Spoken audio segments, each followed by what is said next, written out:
வணக்கம். நான் ரமேஷ் வேல்சாமி, நாம் தமிழர் கட்சியினுடைய மண்டல செயலாளர். தாவேக்காவினர் என்ன பண்றாங்கன்னா, சீமான் ஏன் போய் அம்பாசமுத்திரத்துல நிற்கிறாரு, அவரு அங்க நிறைய ஜாதி இருக்கிறதுனால தான் ஜாதி பார்த்து நிற்கிறாரு, அப்புறம் என்ன ஜாதி நாங்க பார்க்கறது இல்லைன்னு சொல்றாரு. ஜாதி பார்த்து வாக்கு செலுத்தினா, ஜாதி பார்த்து ஓட்டு போட்டா அந்த ஓட்டு எனக்கு தீட்டுன்னு சொன்ன தலைவர் சீமான்.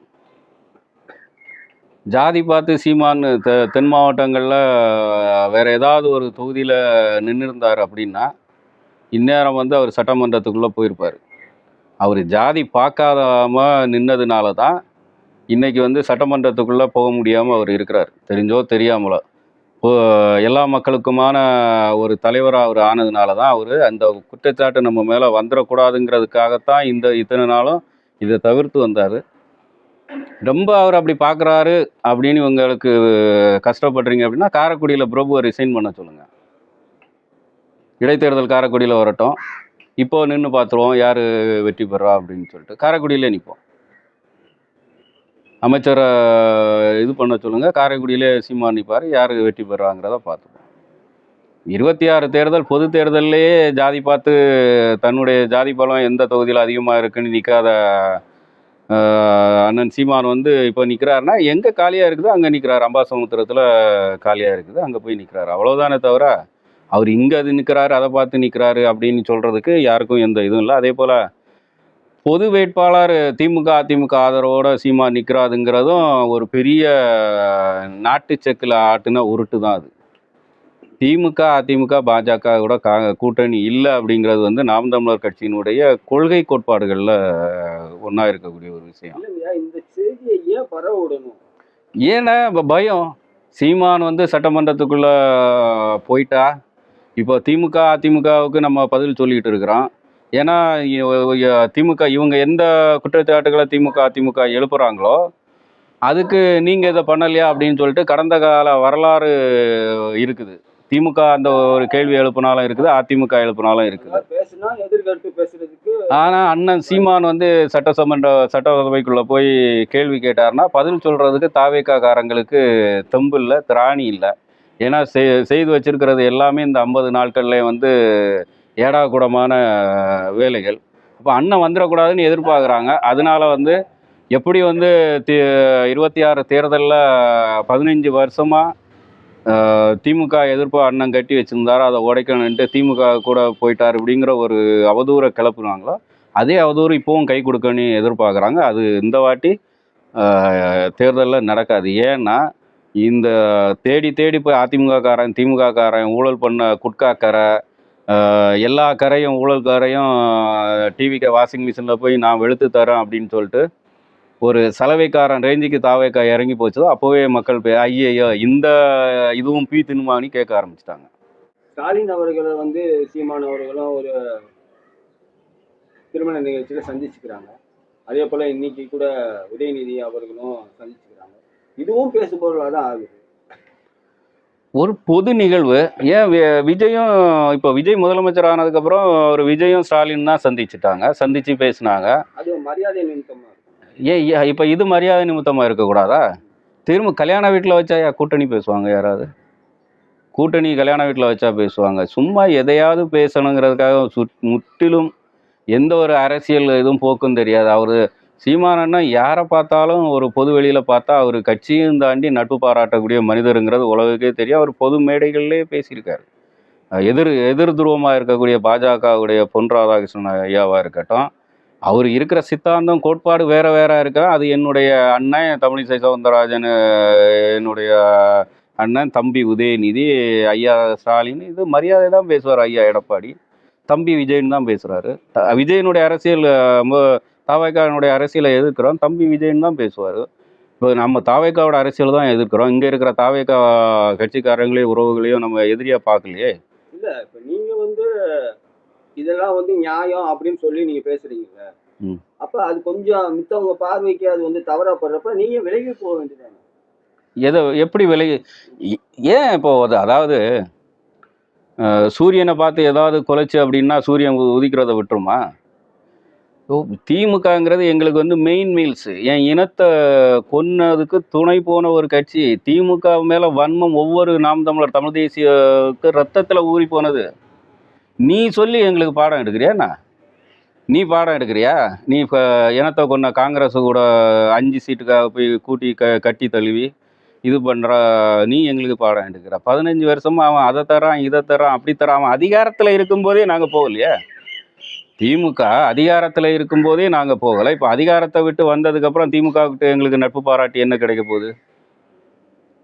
இல்ல இப்ப அவங்க வந்து உங்கள்ட்ட நட்பு பாராட்டுறதுனால அவங்களுக்கு ஏதாவது ஆதாயம் கிடைக்க போதா?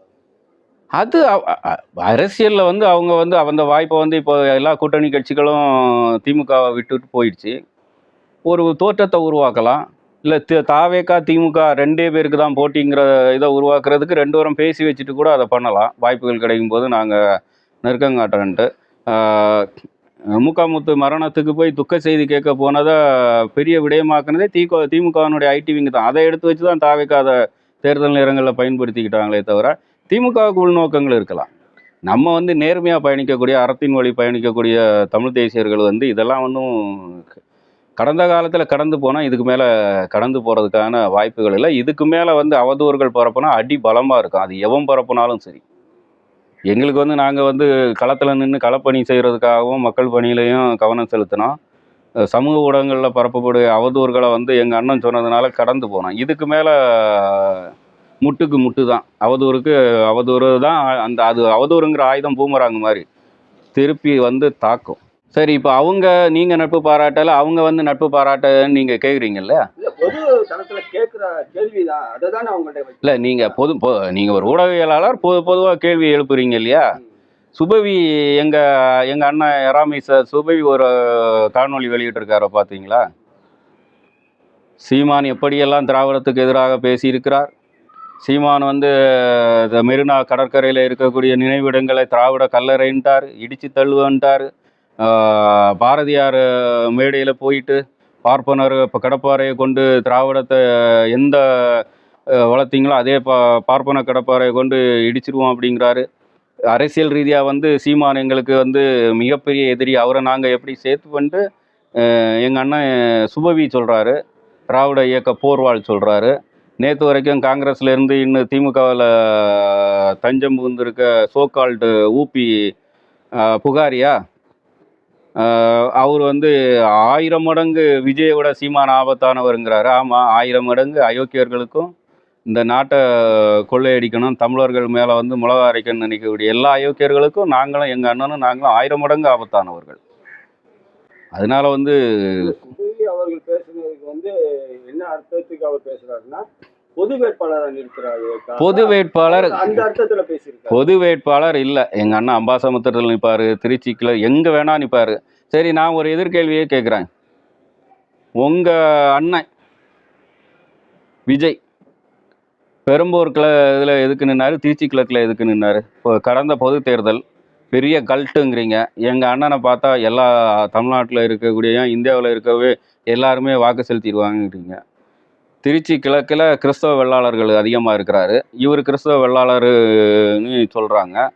பெரம்பூரில் கிறிஸ்தவர்கள் அதிகமாக இருக்கிறாரு. ஜாதி மதம் இருக்குன்றீங்களா? உறுதியாக இருக்குது. ஏன் தேர்தலுக்கு முந்தின நாள் போய் சர்ச்சில் அதாவது அரசியலில் வந்து வாக்குக்காக, வெறும் வாக்குக்காக அரசியல் நினைக்கிறவன், மக்களை பயன்படுத்திக்கிறவன் தான் சர்ச்சில் போய் முட்டங்கால் போடுவான், மசூதியில் போய் குல்லா போடுவான், கோயிலில் போய் இது பண்ணுவான் தேர்தல் நேரங்களில். நீங்கள் விஜய் வந்து இத்தனை ஆண்டு காலம் திரைப்பட நடிகர், ஜெயிக்கணும், நம்ம எப்படியாவது வென்றணும் அப்படின்றதுக்காக அது நீங்கள் அது உங்களுடைய தனிப்பட்ட இது. எல்லா தலைவர்களும் கோயில் குளத்துக்கு போகாமல் யார் இருக்கிறா? அவங்கவுங்க இறை நம்பிக்கை தானே. போயிட்டு இல்லை, நீங்கள் நம்புறதுல எனக்கு எந்த பிரச்சனையும் இல்லை. நீங்கள் எந்த மார்க்கத்தையும் ஏற்றுக்குங்க, எந்த மார்க்கத்தையும் ஏற்றுக்கிறதுல எனக்கு எந்த பிரச்சனையும் கிடையாது. நீங்கள் தேர்தல் நேரத்தில் குறிப்பாக அந்த மதத்தினுடைய வாக்குகளை குறி வைக்கிறதுக்காக போய் முட்டங்கால் இத்தனை ஆண்டுகால திரைப்பட வாழ்க்கையில் சர்ச்சில் போய் நீங்கள் எத்தனை நாளும் முட்டங்கால் போட்டு இறைமகன் இயேசு பெருமானாராக வேண்டியிருக்கிறீங்க. அப்போது உங்களுக்கு ஒரு குறிப்பிட்ட மக்களினுடைய வாக்கு தேவைப்பட்டது. வேண்டுதலுங்கிறது தனிப்பட்ட முறையில் இருக்கும். அரசியலுங்கிறது மதத்துக்கு அப்பாற்பட்டது தானே. அது வேண்டுதல்னா நம்ம எப்படியாவது ஜெயிச்சிடணும் அதை அந்த வேண்டுதல். அதை எடுத்து காணொலியாக பரப்பி தானே வாக்கு கேட்டீங்க. அது வேண்டுதல்னா அது எப்படி காணொலியாக வெளியே வருது? தேர்தல் பரப்புரைக்கு அதை ஏன் பயன்படுத்துறீங்க? உங்கள் வேண்டுதல் வச்சிங்க, கோயிலுக்கு போங்க, காவடி எடுங்க, அலகு குத்துங்க, சர்ச்சுக்கு போங்க, எது வேணால் பண்ணுங்க, மசூதிக்கு போங்க, தொழுங்க. அது அது தனிப்பட்ட மனிதர்களுடைய வேண்பாடு, வேண்டுதல் வச்சிங்க. காணொலியாக எடுத்து தேர்தல் பரப்புரைக்கு ஏன் பயன்படுத்தப்படுது? அதுதானே கேள்வி. அப்போது 2 தொகுதியில் வேட்பாளராக போட்டியிடுறீங்க. ஒரு தொகுதியில் எப்படின்னாலும் வெற்றி பெற்றால் பதவியை விட்டு வந்து அது ஒரு தேர்தல் செலவு, மக்கள் வரி பணத்தில் வீணாக போகும். உங்கள் செலவில் அதை ஏற்றுக்கிறீங்களா? இல்லைல்ல. அதே போல் குறிப்பாக தமிழ்நாட்டில் 214 தொகுதியிலையும் சென்னையிலே நீங்கள் நின்றுக்கலாமே. நீங்கள் இருக்கக்கூடிய சோழிங்கநல்லூர் தொகுதி, பனையூர் வருதோ, இல்லை ஏதோ ஒரு சோழிங்கநல்லூர் தொகுதி வருது அவர் இருக்கக்கூடிய பகுதி, அங்கே நின்றுக்கலாம். மக்கள் வாக்கு செலுத்த மாட்டாங்களா? மக்கள் மேலே உங்களுக்கு நம்பிக்கை இல்லையா? சென்னையில் எந்த தொகுதியில் நிற்கலாம், இல்லை செங்கல்பட்டு, திருப்பூர், செய்யூர், ஏதோ ஒரு தொகுதியில் நின்றுக்கலாம்ல. ஏன் பெரம்பூர், குறிப்பாக பெரம்பூர் தேர்ந்தெடுத்தீங்க? ஏன் திருச்சி கிழக்க தேர்ந்தெடுத்தீங்க? கிறிஸ்தவ பெருமக்கள் பெரும்பான்மையாக வாழ்கிறாங்க, அந்த வாக்குக்காக நீங்கள் நின்னீங்க. அதனால் இந்த 15 ஆண்டுகளில் ஜாதி பார்த்து, மதத்தை பார்த்து வாக்காளர்களை நிறுத்தி வெற்றி பெறணும்னா நாம் தமிழர் கட்சி அந்த வெற்றியை எப்போதே பெற்றிருக்குமே. மித்த இடங்கள்லயும் வந்து தாவேக்காவினர் ஜெயிச்சிருக்காங்கல்ல. மித்த இடங்கள்லயும் தாவேக்காவினர் நின்றுருக்காங்க.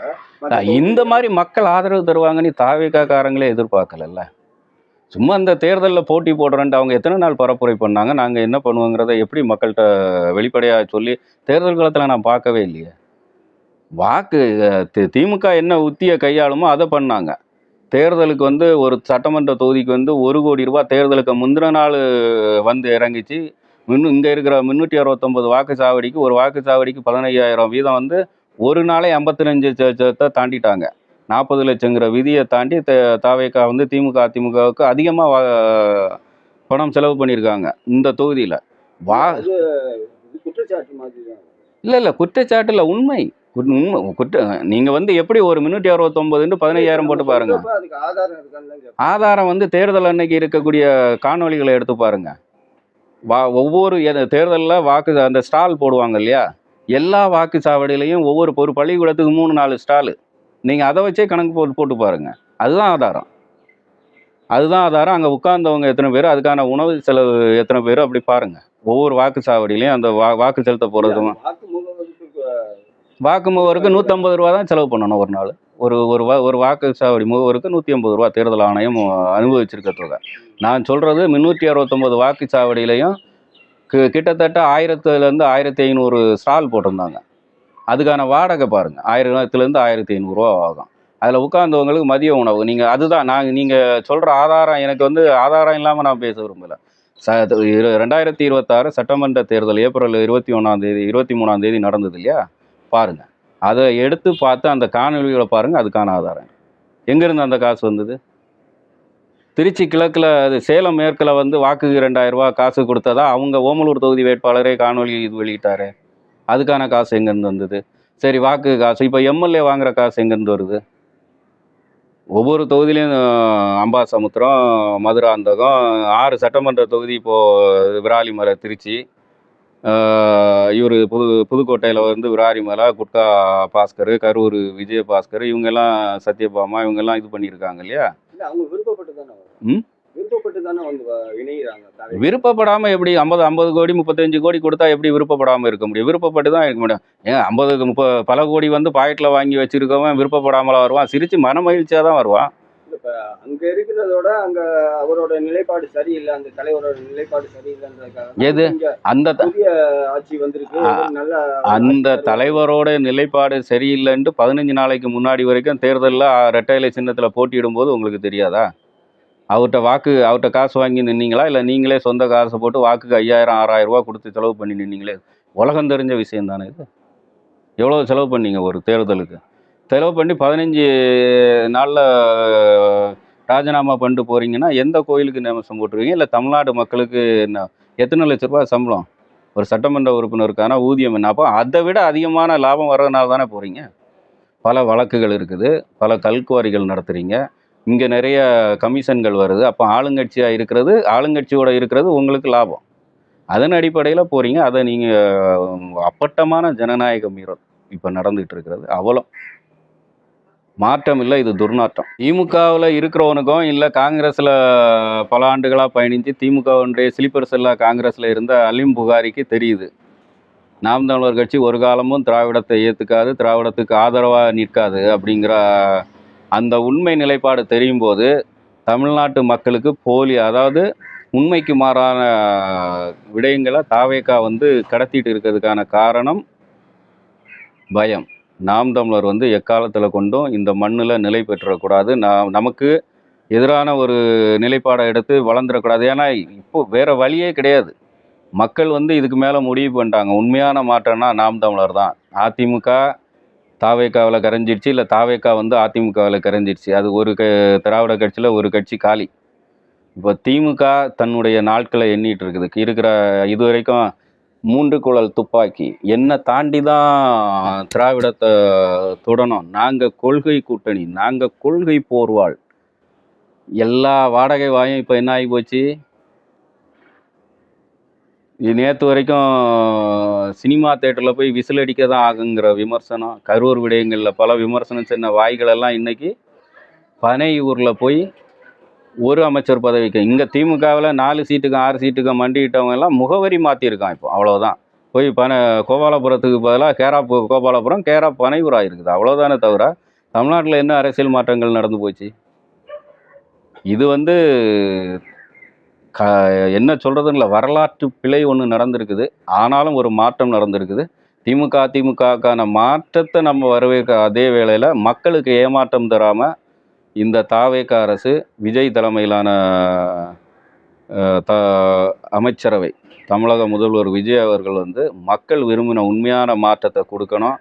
மின்வெட்டு இல்லாமல் பெண் பிள்ளைகளுக்கு பாதுகாப்பு தர வகையில் சட்டம் ஒழுங்கை இது பண்ணணும்.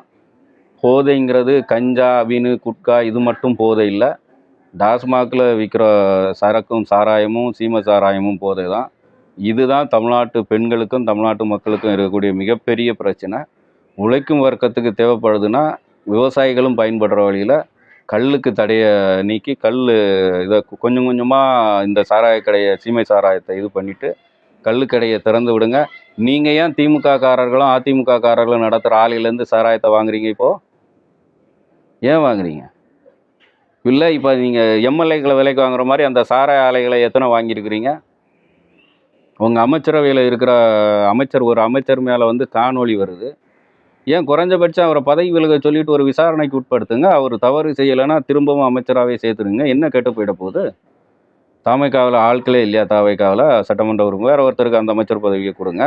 குற்றச்சாட்டு வந்துடுச்சு, பிள்ளைக்கு மாத்திரை இது பண்ணுறது மாதிரி அவர் சார்ந்த ஒரு விளக்கத்தை கொடுக்குறாரு. இதை விசாரணை அதிகாரிகளோ இல்லை நீதிமன்றமோ இதை வழக்காக போகுச்சுன்னா அவங்க தீர்மானம் பண்ணிக்கிட்டோம்.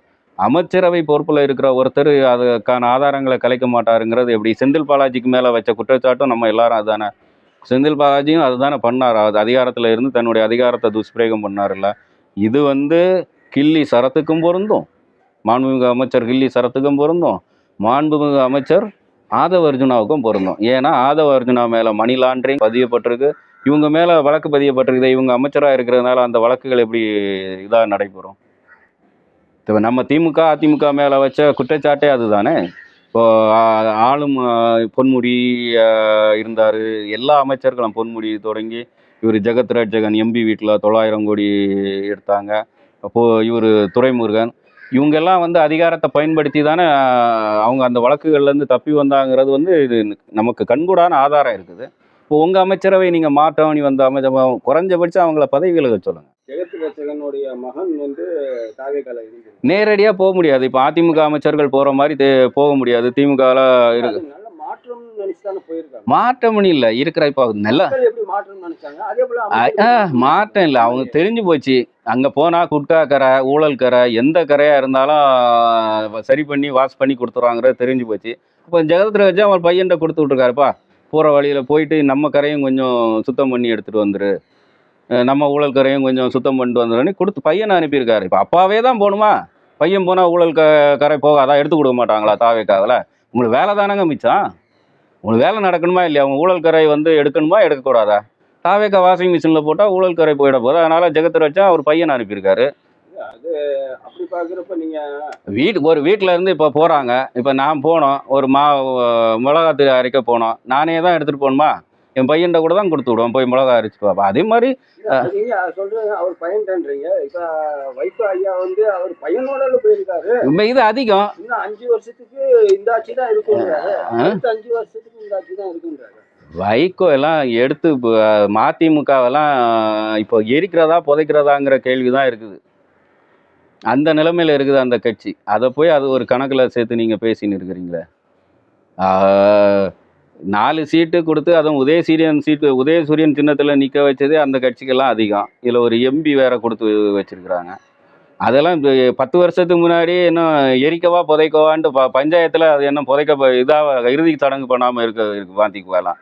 அது ஒரு கட்சின்னு பேசின்னு இருக்கிறீங்க, விடுங்க அதை. அது ஒரு துயரம், அரசியல் துயரம் அது. அதுதான் இப்போ வருவான் ஒவ்வொரு இப்போ பையன் இப்போ வந்திருக்கானா, இல்லை சில கட்சிகள்லேருந்து மனைவி போவாங்க, பிள்ளைங்க இல்லையா, மனைவி போவா, இல்லை மகள் போவாங்க. ஊழல் கரைகளை சுத்தப்படுத்துறதுக்கு இது நடக்கும். இதெல்லாம் தமிழ்நாட்டில் இன்னும் நிறைய நடக்கும். இன்னும் பல ஜெகத் ரட்சகர் வருவாங்க. வேற மாநிலங்கள்ல எல்லாம் பார்த்தீங்கன்னா 3 இடைத்தேர்தல் நடக்குது. இன்னும் தமிழ்நாட்டுக்கு என்ன அறிவிக்காம? நாங்கள் தான் இப்போ கரூர் வழக்கு விசாரணைக்கு போகும்போதே டீலிங் போட்டு வந்துட்டோமே. அன்னையிலேருந்து நாங்களும் பாஜகன்னு என்னைக்காவது பேசியிருக்கிறோமா, பாகிஸ்தானி பேசியிருக்கிறோமா? அது எங்களுக்குள்ள கிவ் அண்ட் டேக் பாலிசி. எங்கள் பெரியவர், எங்கள் மூத்தவர் அங்கே இருக்கிறாரு, எங்களுக்கு வேண்டியதை பண்ணி கொடுப்பாரு. நேற்று கவர்னர் இதில் சொல்லியிருக்காங்களே, மக்கள் பிரச்சனை எதாக இருந்தால் நீங்கள் முதலமைச்சரையோ தேர்ந்தெடுக்கப்பட்ட அமைச்சர் பெருமக்களையோ சட்டமன்ற உறுப்பினர்களையோ பார்க்க தேவையில்லை, நேராக ராஜ்பவனில் போயிட்டு ஐயாவிட்ட கொடுத்தா ஐயா படித்து பார்த்துட்டு, தம்பி இங்கே வாங்க, இப்போ பிரச்சனையை ஏதோ பாருங்க அப்படின்னு. இதுக்கெல்லாம் ஒரு எதிர்ப்பு தெரிவிக்க வேண்டாமா? ஒரு ஒரு மானம் உள்ள தமிழன், ஒரு சுயாட்சி உள்ள, ஒரு இறையாண்மை உள்ள ஒரு மாநிலம் இல்லையா இது? ஒரு மாநிலத்தின் ஒரு முதல்வர் நீங்கள் எப்படிங்க மக்களால் தேர்ந்தெடுக்கப்பட்ட நாங்கள் இருக்கிறோம், பிரச்சனைகள் கவர்னர் ஆஃபீஸுக்கு ஏன் எடுத்துகிட்டு வரணும்? ஏன் எதுக்கு எடுத்துகிட்டு போகணும்? கவர்னர் யார்? உங்கள்கிட்ட எதுக்கு? நாங்கள் எங்கள் பிரச்சனை எங்களுக்கு தான். அரசியல் மேதை அம்பேத்கர் வகுத்து கொடுத்த சட்டம், அரசியல் குழு வகுத்து கொடுத்த சட்டம், அதை பாராளுமன்றத்தில் எங்கள் சுதந்திர போராட்ட தேய்கள் எல்லாம் வெற்றி பெற்று பாராளுமன்ற உறுப்பினர் கக்கன், காமராஜர் எல்லாம் இருந்து நிறைவேற்றி கொடுத்த சட்டம் இருக்குது. முத்துராமலிங்க தேவர் இவங்கெல்லாம் இருந்து ஐயா அம்பேத்கர் தலைமையில் அழகாக நிர்ணயித்த சட்டம் இருக்குது. அதன்படி நாங்கள் மக்களால் தேர்ந்தெடுக்கப்பட்ட உறுப்பினர்கள்ட்ட எங்களுடைய குறைகளை சொல்கிறோம். நீங்கள் யார்? நீங்கள் ஒன்றிய அரசுக்கும் மாநில அரசுக்குமான ஒரு பிரதிநிதி, அவ்வளவுதானே தவிர அரசியலமைப்பு அதிகபட்சமாக உங்களுக்கு அந்த அதிகாரத்தை தான் கொடுத்துருக்கே தவிர சட்டம் இயற்றும் அதிகாரத்தை எதையுமே கொடுக்கல. அதிகாரமற்ற ஒரு பொறுப்பு, அலங்கார பொறுப்பு, அவ்வளோதான். புரியுதா? இப்போ திமுகவும் பாஜகவும் கள்ள உறவுன்னு இவர் சொன்னார். இவங்க நல்ல உறவு, புரியுதா? எந்த பிரச்சனை நடந்தாலும் அவனும் கேட்க போகிறதில்ல. கன்னியாகுமரியில் அணுக்கழிவுக்கு அனுமதி கொடுத்தாச்சு. பரந்தூரில் இப்படியே ஊரை போட்டு கொஞ்ச நாளில் பரந்தூரில் அனுமதி கொடுத்துருவாங்க. மும்மொழி கொள்கைக்கு அனுமதி. எல்லாமே ஒன்றிய பாஜக பாசிச அரசினுடைய எல்லா திட்டங்களுக்கும் இங்கே ஜோசப் விஜய் தலைமையிலான அரசு அனுமதி கொடுக்கும். பாஜக திமுகவால் சாதிக்க முடியாத, திமுகவை வச்சு 5 வருஷம் முயற்சி பண்ணிச்சு பார்த்தது, அவங்களால ஒரு 80 விழுக்காடை தான் நிறைவேற்ற முடிஞ்சது. இப்போ 100க்கு 110 விழுக்காடு இந்த தாவேகா தலைமையிலான அரசு பாஜகவுக்கு செஞ்சோட்டு கடன் மாதிரி செய்து கொடுக்கும். கரூரில் காப்பாற்றி விட்டதுனால செய்து கொடுக்கும். அதில் எந்த விதமான மாற்று கருத்துமே இல்லை.